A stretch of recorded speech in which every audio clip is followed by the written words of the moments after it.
students, how are you? I hope that you all are very well and studied well at your home. So I'm back with a new video which is based on a cash book part 2. So इस video में आप लोग को मैंने पहले video जो previous video share की थी उसमें मैंने आपको बेसिक कॉन्सेप्ट्स कैश बुक के बताए थे एंड कुछ क्वेश्चंस कैश बुक के करवाए थे जो base single column cash book था, है ना, जिसमें हम सिर्फ एक कॉलम बनाए थे, दैट इज कैश कॉलम।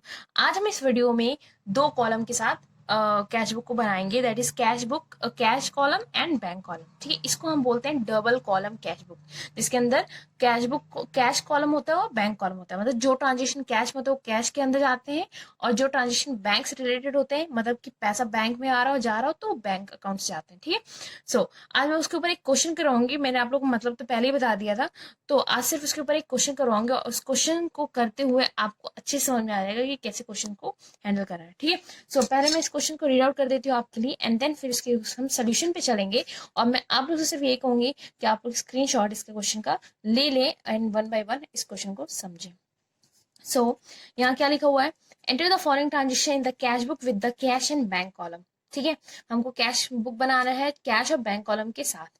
तो जनवरी 2017, सबसे पहले हम देखेंगे कैश इन हैंड कितना है हमारे पास, 4000 है कैश एट बैंक।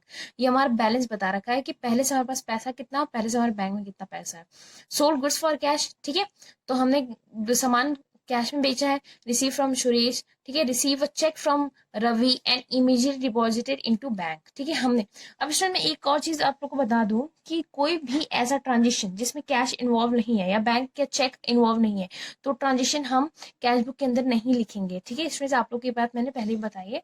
ठीक है, सो 6 अगर हम देखें तो receive a cheque from Ravi and immediately deposited into the bank. हमने रवि से चेक रिसीव किया और हमने तुरंत बैंक में डाल दिया, तो इसका मतलब पैसे बढ़े होंगे। ठीक है, अब क्या होगा इसका वो मैं बाद में बताऊंगी, पहले से फिल आउट कर लेते हैं।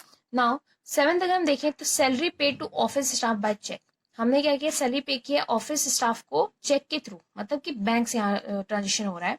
7 देखिए paid Sudhir by cheque, Sudhir को हमने पे किया है चेक से। ठीक है, 12 देखें तो पेड फॉर ट्रेवलिंग एक्सपेंसेस। ठीक है, अब यहाँ पे कुछ भी नहीं मेंशन, इसका मतलब यहाँ पे कैश में कैश से पैसा गया है क्योंकि यहाँ पे चेक नहीं है। जहाँ पे चेक नहीं है इसका मतलब यहाँ से बैंक का ट्रांजेक्शन नहीं हो रहा है।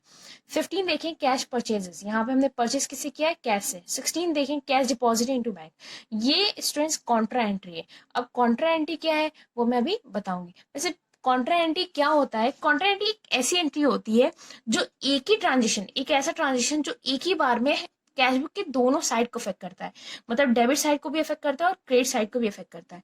कैसे अफेक्ट करेगा वो भी हम देखेंगे। ठीक है, तो कॉन्ट्रा एंट्री का सिर्फ मतलब यही है कि ऐसा कोई ट्रांजेक्शन या ऐसी कोई सिचुएशन जब कैश बुक का दोनों साइड एक साथ ही अफेक्ट हो, मतलब एक ट्रांजेक्शन में दोनों साइड अफेक्ट हो जाए, मतलब डेबिट साइड भी अफेक्ट हो जाए और क्रेडिट साइड भी अफेक्ट हो जाए। ठीक, 20 है कैश सेल्स, हमने सामान पैसों में बेचा है। फिर है purchase machine payment made by cheque, made by cash, हमने मशीन परचेज की और हमने उसको कैश में पे ऑफ किया, तो ये भी कैश से जा रहा है। 21 देखिए तो paid wages for erection of above machinery, paid wages, हमने वेजेस पे किया है for erection of above machinery, तो ये भी हमारा कैश के फॉर्म में गया होगा। 22 देखिए हम withdraw from bank for office use. ठीक है, अब ये भी जो केस है ये भी आपका क्या है, कॉन्ट्रा एंट्री का केस है। ये कैसे हो रहा है वो हम अभी आपको बताएंगे। ठीक है, और ऊपर भी एक था कैश डिपॉजिट टू बैंक, तो ये भी आपका कॉन्ट्रा एंट्री है, मतलब एक साथ ये डेबिट और क्रेडिट साइड दोनों को एक साथ अफेक्ट करेगा। ठीक है, 23 देखें तो receive a cheque from Anil and deposited into bank, हमने रिसीव किया चेक अनिल से और उसको बैंक में डिपॉजिट कर दिया। 27 देखें Anil check return by bank dishonoured. अब यहाँ पे देखो जो हमने अनिल का चेक डिपॉजिट किया था बैंक में वो बैंक से वापस आ गया और बैंक डिसऑनर्ड हो गया। डिसऑनर्ड मतलब कि बैंक ने उसे एक्सेप्ट नहीं किया। ठीक है स्टूडेंट्स, 21 तक 28 देखें तो purchase a computer and paid by cheque, हमने कंप्यूटर परचेज किया और चेक से पेमेंट किया है। 30 देखें paid charity in the form of cash, तो ये कैश में जाएगा एंड पेड इनटू बैंक। अब ये भी स्टूडेंट देखो ये भी आपका कॉन्ट्रा एंट्री है। ठीक है, मैं एक एक ट्रांजेक्शन का मतलब और कैसे उसका ट्रीटमेंट है वो सब आपको बताऊंगी सोल्यूशन में। ठीक है, सो स्टूडेंट्स यहाँ मैंने फॉर्मेट बना लिया ऑलरेडी और ये क्या है, double column cash book with cash and bank column. So इसका हम फॉर्मेट पहले देख लेते हैं। फॉर्मेट देखो, फॉर्मेट कैसे आपका बनेगा, as it is single column cash book की तरह है बट एक और कॉलम यहाँ पे ऐड हो गया, दैट इज बैंक कॉलम। सो यहाँ पे सबसे पहले डेट, पर्टिकुलर, पर्टिकुलर के अंदर आपको पता है कि यहाँ पे हम ट्रांजेक्शन मेंशन करते हैं, वाउचर नंबर, वाउचर्स आपको पता है कि जो ट्रांजेक्शन की ऑथेंटिसिटी को चेक करते हैं, ledger folio number and cash and bank column, ठीक है। This is a debit side, ये क्या है हमारा डेबिट साइड, ठीक है। आपको पता है कि मैंने आपको प्रीवियस वीडियो में बताया था कि जब भी कैश या बैंक किसी भी वजह से बढ़ेगा, ठीक है, पैसा आएगा या बैंक में आएगा या कैश के फॉर्म में आएगा, तो वो डेबिट साइड रिकॉर्ड होगा, ठीक है। और ये जो है ये साइड यहाँ से क्रेडिट साइड, यहाँ से जो साइड है debit date particular voucher number ledger folio cash and bank, तो ये आपका यहाँ पे इतना क्या है क्रेडिट साइड है। और क्रेडिट साइड हम क्या नोट करते हैं, जब भी किसी भी वजह से पैसा या बैंक अकाउंट से पैसा कटेगा तो वहां उसको हम रिकॉर्ड कहाँ करेंगे, क्रेडिट साइड। तो हम 1 बाय 1 एक ही ट्रांजेक्शन को इसमें पुट करने जा रहे हैं, ठीक है। स्टूडेंट्स अच्छे से आप लोग इसको समझिएगा, अगर इस क्वेश्चन को आप समझ लेते हो तो आगे कुछ और क्वेश्चन करने में आपको हेल्प मिलेगा, ठीक है ना। सबसे पहला ट्रांजेक्शन था कैश इन हैंड, ये 2017 का डेट 1, ठीक है, जनवरी 1 का ट्रांजेक्शन है। बोला cash in hand, cash in hand का मतलब है कि हमारे पास इतने पैसे हैं, मतलब हमारे पास बैलेंस इतना पहले से है। तो कैश इन हैंड और कैश इन बैंक, बैंक में इतना पैसा है और कैश में इतना पैसा है, तो उसको हम सिंपली लिखेंगे टू बैलेंस ब्राउट डाउन, मतलब जो पैसा था पहले से उसको हमने क्या किया, ब्राउट डाउन कर दिया है। तो कैश में बस कितना पैसा था 4000 एंड बैंक में कितना था आपका 12000। ओके स्टूडेंट्स, नाउ फोर्थ अगर हम देखें तो sold goods for cash, fourth date 4 को क्या हो रहा है कि हमने सेल किया है सामान, किसमें, कैश में किया है। तो इसका मतलब कि 7th यहाँ पे, फोर्थ हमने डेट डाली यहाँ पे, और यहाँ पे वजह क्या लिखा, टू सेल अकाउंट, ठीक है। सेल की वजह से क्या बढ़ा है हमारे पास, पैसा बढ़ा है। तो पैसा कितने से बढ़ा है यहाँ पे 13,200 से, ठीक है, बैंक में नहीं, सिर्फ सेल अकाउंट। ना फिफ्थ अगर हम यहाँ पे देखें तो receive from Suresh, receive from Suresh. अब यहाँ पे क्वेश्चन में सिर्फ इतना लिखा हुआ है कि रिसीव फ्रॉम सुरेश, सुरेश से रिसीव हुआ है। अब यहाँ पे ये मेंशन नहीं है कि चेक रिसीव हुआ है कि पैसा रिसीव हुआ है। तो अगर कुछ भी मेंशन नहीं हो तो हम ये अपने आप ही मान लेते हैं कि कैश रिसीव हुआ होगा। तो इसका मतलब फिफ्थ को क्या हुआ है, टू सुरेश, किसकी वजह से पैसा आया है, टू सुरेश अकाउंट, ठीक है। तो सुरेश अकाउंट है तो यहाँ कितने पैसे दिए हैं 2500, 2500, ओके। एंड नाउ सिक्स्थ अगर हम देखें तो लिखा है receive a cheque from Ravi and immediately deposit into bank, ठीक है। अब स्टूडेंट्स यहाँ पे देखना कि अब यहाँ पे हमने क्या किया है, रिसीव किया है रवि से, रवि से रिसीव किया है एंड उसको इमीडिएटली हमने कहाँ पे डाल दिया है, बैंक में, बैंक में हमने उसे तुरंत डिपॉजिट कर दिया है। तो इट मींस कि यहाँ पे 6 हरी की वजह से पैसे तो आए हैं, पर उस पैसे का हमने क्या किया है, तुरंत बैंक में जमा कर दिया। इसका मतलब बैंक बैलेंस हमारा बढ़ा होगा। तो बैंक बैलेंस हमारा कितने से बढ़ा हुआ है, 6400 से बैंक बैलेंस बढ़ा, ये 6400, ठीक है स्टूडेंट्स। नाउ 7th अगर हम देखें तो salary pay to office staff by cheque, हमने सैलरी पे किया है ऑफिस स्टाफ को बाय थ्रू चेक, ठीक है। अब स्टूडेंट्स ये देखो, सबसे पहले तो पैसा जा रहा है, पैसा जा रहा है, तो इसका मतलब ये एंट्री जो है वो क्रेडिट साइड आएगी। और डेट क्या है यहाँ पे, डेट है आपकी 7th, ठीक है। तो अब यहाँ पे पैसा जा रहा है और थ्रू कैश नहीं जा रहा है, थ्रू बैंक जा रहा है। तो मैं तो जो भी पैसा कटेगा वो कहाँ से कटेगा, बैंक अकाउंट से कटेगा। तो हम यहाँ पे लिखेंगे by salary, by salary account, वजह यहाँ पे, तो बैंक से कितना पैसा गया यहाँ पे 7600। ओके स्टूडेंट्स, नाउ 10th बोल रहा है पेड सुधीर बाय चेक, हमने सुधीर को चेक पे किया बाय चेक, ठीक है। तो यहाँ पे भी 10th बाय सुधीर की वजह से, सुधीर अकाउंट की वजह से बैंक से हमारा कितना पैसा कटा 5000। ओके स्टूडेंट्स, नाउ अब यहाँ लिखा है 12th को बोला पेड फॉर ट्रेवलिंग एक्सपेंसेस, हमने क्या किया है, ट्रेवलिंग एक्सपेंसेस पे किया है। तो इसका मतलब ये हमारा एक्सपेंस है, तो हमने यहाँ पे 12 डाला एंड लिखा बाय ट्रेवलिंग एक्सपेंसेस, जो वजह है वो हम यहाँ पे सिंपली मेंशन कर देंगे, ट्रेवलिंग एक्सपेंसेस। पैसा जा रहा है, अब ये देखना है कि पैसा किससे जा रहा है, कैश के फॉर्म में जा रहा है या बैंक से जा रहा है। तो पेड ट्रेवलिंग एक्सपेंसेस लिखा हुआ है और कुछ भी मेंशन नहीं है कि चेक के थ्रू है कैश के थ्रू है, तो हम अपने आप ही क्या समझ लेंगे कि ये कैश के थ्रू हुआ है। तो हमने यहाँ पे कैश से 1200 माइनस कर दिया, ठीक है स्टूडेंट्स। 15 बोलेंगे कैश परचेजेस, हमने 15th को क्या हुआ है कि हमने सामान खरीदा है कैश के फॉर्म में, तो हमने इसका मतलब क्या वजह है इसकी, बाय परचेजेस है। तो बाय परचेजेस से कितना पैसा गया यहाँ पे 8000 कैश से कट गया, ठीक है। यहाँ पे स्टूडेंट्स अब बार बार मैं बोल रही हूँ कि यहाँ पे वो ट्रांजेक्शन आएंगे जिसकी वजह से पैसा बैंक कॉलम घट रहा है, और यहाँ पे वो ट्रांजेक्शन आएंगे जिसकी वजह से पैसा या बैंक बढ़ रहा हो, ठीक है। 16 अगर हम देखें कैश डिपॉजिटेड इनटू बैंक, अब स्टूडेंट्स ये ट्रांजेक्शन बहुत ही इंपॉर्टेंट है, ठीक है।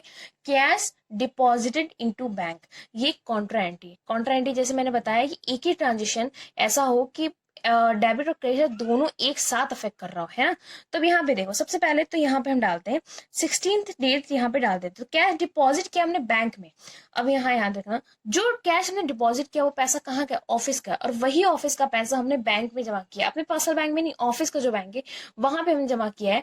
तो अब यहाँ पे समझना कि कैश की वजह से बैंक कॉलम बढ़ा है ना, कैश की वजह से बैंक कॉलम बढ़ा है। तो इट मीन्स कि यहाँ पे अगर हम डेबिट साइड देखें तो 16 को क्या हुआ है, टू कैश की वजह से, टू कैश की वजह से बैंक कॉलम बढ़ा है। कितने से बढ़ा है, यहाँ पे 10,000 से बैंक कॉलम बढ़ा है। और ये कॉन्ट्रा एंट्री हम कहाँ पे शो कर देते हैं, लेजर फॉलियो के अंदर। ये कॉन्ट्रा एंट्री, ये जो सी का हम जो सिंबल बना देते हैं, इस यही ये शो करता है कि यहाँ पे क्या हुआ है, कि कॉन्ट्रा एंट्री हुआ है, ठीक है। अब ये 16 को यहाँ पे, अब डेबिट साइड हमने क्यों है लिखा, कैश, टू कैश की वजह से बैंक हमारा बढ़ा है, ठीक है। अब वहां क्रेडिट साइड में 16 को बाय बैंक की वजह से, अब यहाँ याद रखना, बाय बैंक की वजह से हमारा पैसा घटा है, कितने से, 10,000 से, ठीक है। तो लेजर फॉलियो के अंदर हम यहाँ पे सी मेंशन कर देंगे, जब भी कॉन्ट्रा एंट्री होगी हम यहाँ पे सी कॉलम मेंशन कर देंगे लेजर फॉलियो के अंदर, तो वो ये शो करेगा कि एक ही एंट्री वो डेबिट और क्रेडिट साइड दोनों को एक साथ अफेक्ट कर रही है। इसमें बहुत सिंपल कॉन्सेप्ट है, टू कैश की वजह से बैंक कॉलम बढ़ा, है ना, जब भी हमने डिपॉजिट किया बैंक में, और टू बाय बैंक की वजह से हमारा कैश घटा। ना अगला ट्रांजेक्शन हम देखें तो यहाँ बोल रहा है 20th का, बोल रहा है 20th डेट का कि कैश सेल्स। तो कैश सेल्स का यहाँ पे मतलब क्या है कि हमने सामान को सेल किया है कैश में, है ना। तो इसका मतलब कि 20th को क्या हुआ होगा, टू सेल की वजह से क्या बढ़ा होगा हमारे पास, कैश बढ़ा होगा। तो कितने से कैश बढ़ा है यहाँ पे, 15,100, ठीक है स्टूडेंट्स, 15,100 से। आपने जो स्क्रीनशॉट लिया होगा उसमें आप आराम से देख सकते हैं। एंड उसी दिन यहाँ पे लिखा हुआ है purchase machinery and payment made by cheque. हमने उसी दिन क्या किया है, मशीनरी परचेज की है और पेमेंट जो किया है वो पेमेंट चेक से किया है। तो 20th का ही ये ट्रांजेक्शन है। तो यहाँ पे बाय मशीनरी, यहाँ पे बाय मशीनरी की वजह से, मशीनरी अकाउंट की वजह से क्या हमारे पास से घटा है, बैंक कॉलम घटा है। तो बैंक कॉलम घटा है कितने से, 6,800 से। ओके स्टूडेंट्स, सो 6,800 में क्या घटा है, बैंक कॉलम, ठीक है। तो ये 20th का ही ट्रांजेक्शन है। अब 21 का अगर हम देखें तो paid wages for erection of above machinery, ये क्या बोला है कि पेड वेजेस। अब यहाँ पे देखो कि जो मशीनरी हमने परचेस की है उसी मशीनरी के कुछ इरेक्शन में हमने वेजेस पे किया है। तो स्टूडेंट्स मैं आपको एक बात बता दूं, यहाँ पे वेजेस की वजह से यहाँ पे अगर यहाँ जब लिखेंगे तो 21 का जो आएगा ट्रांजेक्शन, यहाँ वेजेस नहीं आएगा स्टूडेंट। जब भी हम कोई असेट परचेज करते हैं और उसके इंस्टॉलेशन में हमें कोई भी चार्जेस पे करने पड़ते हैं या कुछ भी एक्सपेंसेस बियर करने पड़ते हैं, तो वो उस मशीनरी के अकाउंट में ही उसके कॉस्ट में ऐड हो जाता है, ठीक है, उसका अलग से नहीं करते। तो इसका मतलब जो वेजेस पे किया वो मशीनरी के कॉस्ट में ही ऐड हो जाएगा। इसका मतलब यहाँ पे जो भी वजह होगी वो मशीनरी ही होगा, मतलब बाय मशीनरी की वजह से ही हमारा क्या हुआ है कि paid wages for extra for machine. अब यहाँ पे कोई भी चीज मेंशन नहीं कि चेक में हुआ कैश में, तो हम क्या मान ले कि ये किस में हुआ होगा, कैश में हुआ होगा। दैट इज 400 हमारा कैश से गया है पैसा, ठीक है।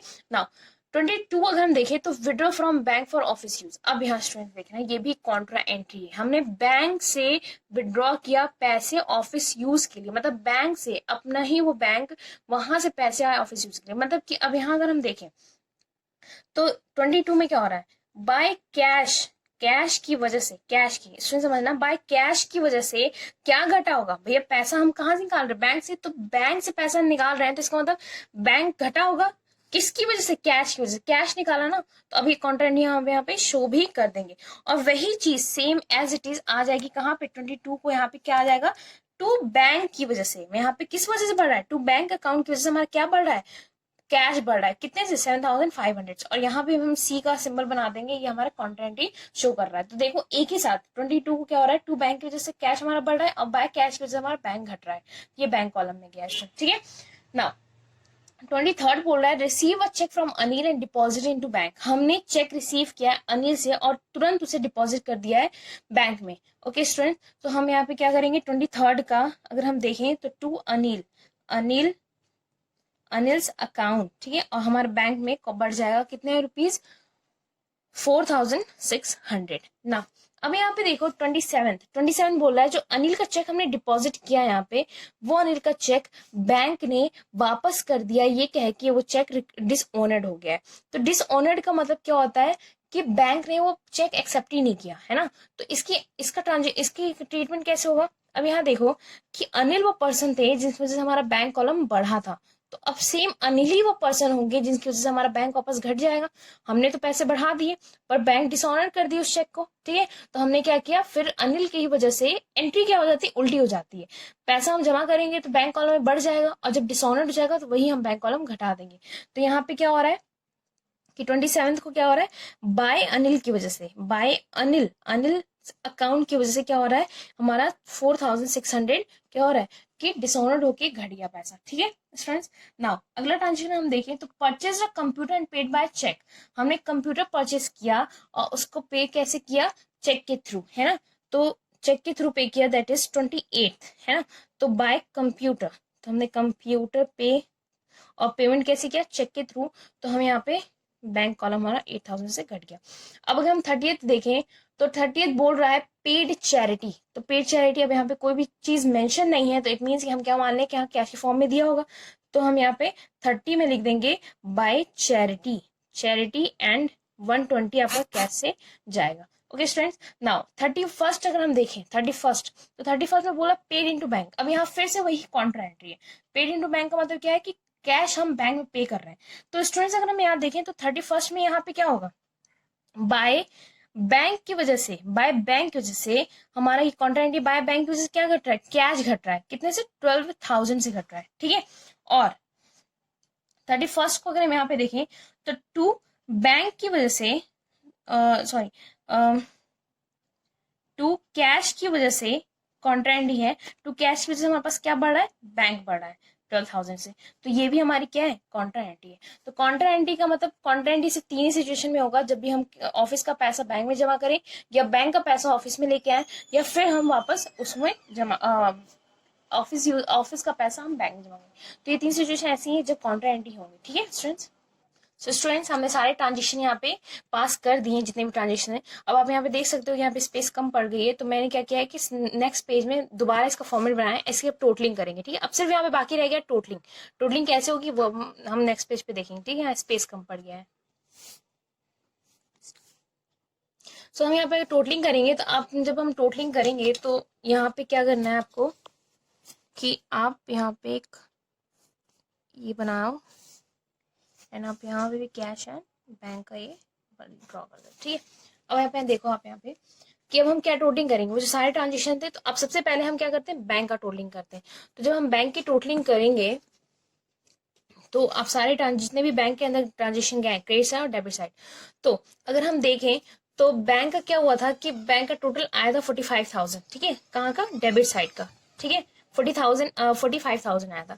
और क्रेडिट साइड का अगर हम टोटलिंग देखें, क्रेडिट साइड का अगर हम टोटलिंग देखें तो क्रेडिट साइड की टोटलिंग आई थी 32,700। अब स्टूडेंट्स आप देख सकते हो कि फुट जहां पे बड़ा है, जिस साइड बड़ा है, ठीक है, वही साइड हम दोनों साइड पे हम लिखेंगे। तो डेबिट साइड का बड़ा है तो हम यहाँ पे भी डेबिट साइड का 45,000 बैलेंस करने के लिए लिख देंगे, ठीक है। ओके स्टूडेंट्स, ठीक है। अब हम कैश कॉलम का करेंगे, तो कैश कॉलम का जब हम करेंगे तो 42,300 आपका डेबिट साइड का आएगा, ठीक है। एंड अगर हम इसका देखेंगे तो इसका आपका आएगा 38,520 आएगा। ये आपकी टोटलिंग क्रेडिट साइड की है, ठीक है। ये टोटलिंग आपकी क्रेडिट साइड की है। तो जिस साइड बड़ा होगा वही साइड हम दोनों तरफ लिखेंगे। तो इसका मतलब यहाँ पे हम क्या लिख देंगे, 42,300 लिख देंगे। ओके स्टूडेंट्स, नाउ अब आप यहाँ पे देखो कि मेरी सिंपल सी लैंग्वेज में समझे तो कैश मेरे पास कितना आया है, 42,300 आया है, ठीक है। जिसमें से इतना खर्च हो गया, इतना खर्च हो गया, तो बचा कितना, कितना रिमेन कितना हुआ, 3,780, ये हमारे पास बचा हुआ है। और वैसे ही यहाँ पे बैंक में हमारा टोटल पैसा कितना है, 45,000 है, जिसमें से 32,700 स्पेंड हो गया। तो इट मीन्स अभी कितना बचा हुआ है, 12,300।